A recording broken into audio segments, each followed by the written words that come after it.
Avatar part 3க்கான trailer வந்து release பண்ணியிருக்காங்க. Title வந்துட்டு அவதார் ஃபயர் அண்ட் ஆஷ் அப்படின்னு வந்து வச்சிருக்காங்க. ஸோ ட்ரைலர் பார்க்க பயங்கர இன்ட்ரெஸ்டிங்காக வந்து கொடுத்துருக்காங்க. ஸோ அவங்க எப்பயுமே வந்துட்டு அந்த பிரம்மாண்டத்தை குறைக்கிறது இல்லை. ஸோ அதுக்கேற்ற மாதிரி தான் இந்த படத்தினுடைய ட்ரைலர்லேயும் பார்த்தீங்கன்னா ஃபுல் அண்ட் ஃபுல் பயங்கர ஒரு யூனிக்காக வந்து கொடுத்துருக்காங்க. கலரிங்காக இருக்கட்டும், இல்லை ஸ்க்ரீன் பிளேவாக இருக்கட்டும், எல்லாமே பக்காவாக இருக்குது. ஃபஸ்ட்டு செகண்டு ஸோ அதை விட இதில் அட்வான்ஸாக பார்த்தீங்கன்னா இன்னும் நிறையா க்ரியேட்டிவான அனிமல்ஸ் எல்லாமே கொண்டு வராங்க. ஸோ இதுலேயும் வந்துட்டு அவதார்களுக்கான ஒரு போர் தான் நடந்துகிட்ருக்கு. ஸோ அண்டர் வாட்டர், ஸோ அந்த அடியில் தண்ணிக்கடியில் இருக்கிற அவதார், ஸோ அந்த ஃபயரு இது மாதிரி அந்த மரத்தை வேறு அழிச்சிடுறாங்க.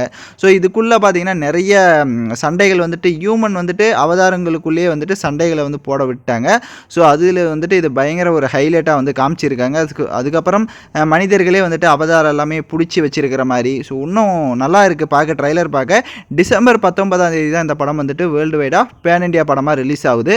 ஸோ எந்த அளவுக்கு இந்த படமும் வந்துட்டு ஒரு பாக்ஸ் ஆஃபீஸில் வந்து ஒரு ரெக்கார்ட் பண்ணுது அப்படின்றத வெயிட் பண்ணி தான் பார்க்கணும். ஸோ இதுலேயும் அந்த ட்ராகன்ஸு அப்புறமா இன்னும் நிறையா வந்துட்டு க்ரியேட்டிவான நிறையா இது இருக்குது.